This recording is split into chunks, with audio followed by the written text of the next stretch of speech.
नमस्कार, मैं हूं हंसा वैष्णव और आप देख रहे हैं LNV टीवी न्यूज।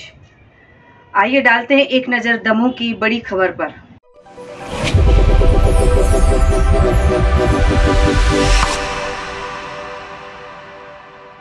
नमस्कार, स्वागत है आपका। मैं हूं डॉक्टर एल एन वैष्णव।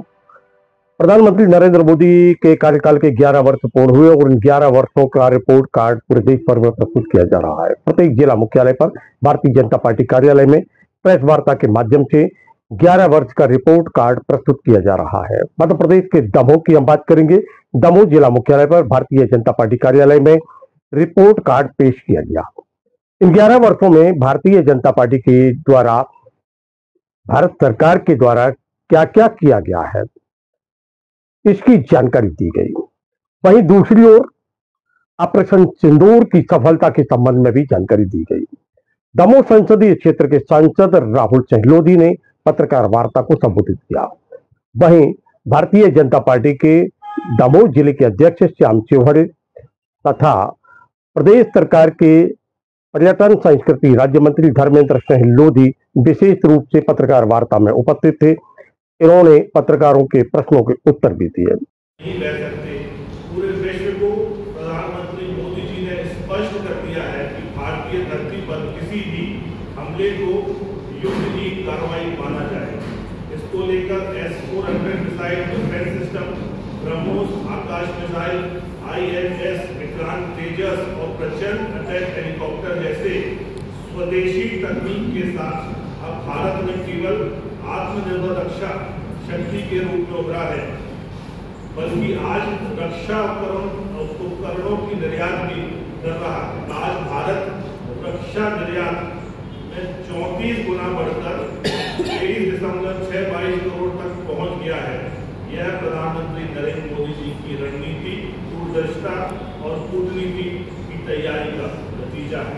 संकट काल के दौरान मोदी सरकार ने अपने नागरिकों को विश्व भर के हर कोने से सुरक्षित निकालकर यह सिद्ध किया है कि प्रधानमंत्री नरेंद्र मोदी जी की सरकार केवल सीमाओं के भीतर नहीं, विश्व भर में भी भारतीयों की सुरक्षा के लिए प्रतिबद्ध है।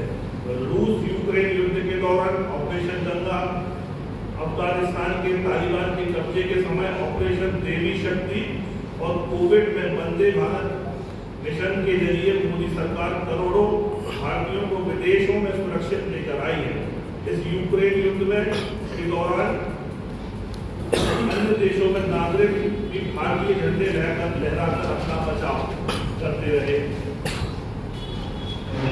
एक समय जब देश के 96 जिले नक्सलवाद की चपेट में थे, लेकिन प्रधानमंत्री जी नरेंद्र मोदी जी के निर्णायक नीति, सुरक्षा बलों की सशक्त कार्रवाई और विकास की डबल नीति के कारण अब नक्सल प्रभावित जिले घटकर गिनती में रह गए हैं और नक्सल घटनाओं में तकरीबन 70% की कमी आपको देखने में आई।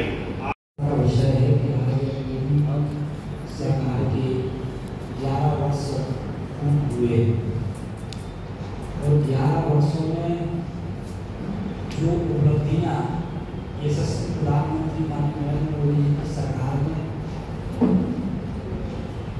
हमने प्राप्त की है, उन सारी बातों को लेकर जो केंद्र का मामला था, श्री माननीय सांसद जी ने विस्तार से सारी बातें रखी।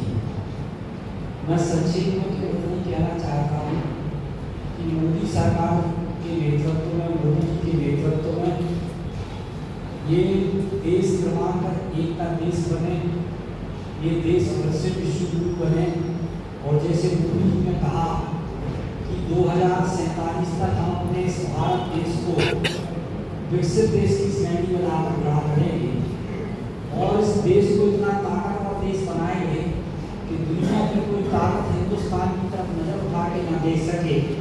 मोदी जी निरंतर विगत 11 वर्षों से संकट को लेकर काम कर रहे हैं। दमोह संसदीय क्षेत्र के सांसद राहुल चहलोदी से हमने पूछा कि आप आयुष्मान कार्ड की बात करते हैं, गरीब और वृद्ध महिलाओं और तथा सर्व वर्ग के उत्थान के लिए चलाई गई योजनाओं की जानकारी देते हैं। वहीं पिछले लगभग 5 वर्षों से रेलवे में वृद्धों के लिए, यानी जो बुजुर्ग हैं उनके लिए, पत्रकारों के लिए, दिव्यांगों के लिए किसी भी प्रकार का लाभ नहीं दिया जा रहा है।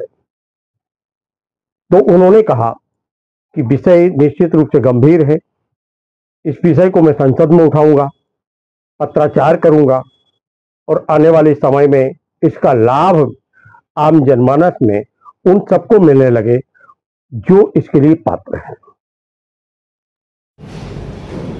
माननीय सांसद जी, आपने अभी पूरा 11 वर्ष का व्रत रखा केंद्र सरकार का। अभी बात आई आयुष्मान कार्ड की, 70 वर्ष के ऊपर से आयुष्मान कार्ड बना देते हैं बुजुर्गों के लिए, लेकिन रेलवे की बात करूंगा मैं। रेलवे में मिलने वाली छूट बुजुर्गों को नहीं मिल रही है, रेलवे में मिलने वाली छूट पत्रकारों को नहीं मिल रही है, रेलवे में मिलने वाली छूट जो विकलांगों की थी वो बंद है। ये पिछले 5 वर्षों में जो बंद है, ये कब तक प्रारंभ होगी? बहुत अच्छा विषय आपका है। निश्चित ही ये तीनों विषय पत्रकार वार्ता में पहले भी कुछ लोगों ने चर्चा की थी। तो मैं भी जब दिल्ली गया इस विषय को लेकर माननीय जी से मेरी बात हुई है, तो मुझे लगता है कि जल्द ही ये विषय पूर्ण होगा, क्योंकि अभी जैसे हमने कहा कि सेवा सुशासन को गरीब कर दिया, उसमें सभी आ जाते हैं। उस विषय को जल्दी एक बार पुनः माननीय रेल मंत्री जी इसको अवगत कराएंगे और निश्चित ही चालू कराएंगे, क्योंकि जो योजनाएं जो चालू थी पहले कोविड के समय किसी कारण से बंद हो गई, तो धीरे धीरे करके वो वापस चलाएंगे। और प्रेस कॉन्फ्रेंस के अलावा भी मतलब ये व्यक्तिगत तौर पर हमारा भी विषय को चालू होना चाहिए, उसके लिए बिल्कुल पूरी ईमानदारी से लड़ाई को चालू करना। दूसरी बात ये है कि जैसे 11 वर्ष का अपन ने पूरे देश का व्रत रखा, क्या संसदीय क्षेत्र का और या जिले का विधानसभा वार ये बात भी हम इस समय नहीं रख सकते थे क्या? उसको भी कर सकते हैं, वो भी तैयार है हमारे पास। इसीलिए मैंने बोला कि एक बार पूरा केंद्र सरकार का जो पूरा विषय है कि कश्मीर से कन्याकुमारी, उत्तर से दक्षिण, पूर्व से पश्चिम का पूरा विषय है, और इसके बाद यदि कोई लोकसभा क्षेत्र से लेकर कोई विकास के विषय कोई चीज़, तो हम उस पर भी चर्चा कर सकते हैं, क्योंकि ये पूरा एक बार में हमको रिपोर्ट कार्ड देना है पब्लिक के सामने और मीडिया के माध्यम से जा सकता है।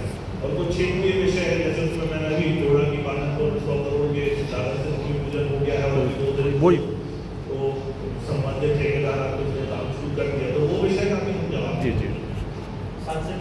क्षेत्र में गौरव की बात है कि देश का सबसे बड़ा टाइगर रिजर्व बना, लगभग 2500 किलोमीटर स्क्वायर वर्ग फुट में है। ये मंत्री जी के क्षेत्र में आता है, इसका एक क्षेत्र एशिया का महाद्वीप का जमा। तो ये जो है क्या बोलते हैं वो कब, यहाँ से कब प्रारंभ हो रहा आपने जवेरा वाले क्षेत्र से, कब तक हो जाएगा? गेट बनना है जवेरा वाले क्षेत्र से जाने के लिए अभी रेहली तरफ से चलता है। सलोन में बनवा लो, आपको भी दिक्कत नहीं होगी, यहाँ भी दिक्कत नहीं। क्योंकि वो प्रकरण आया था कि जवेरा में सब डिवीजन बनाना है उसका, ऊंची क्षेत्र में ऐसा चल रहा था, तो वो कब तक होगा, इसके लिए प्रयास हो जाए। मित्रों नमस्कार, आप हमारे इस चैनल को लाइक करें, कमेंट्स करें और सब्सक्राइब करें।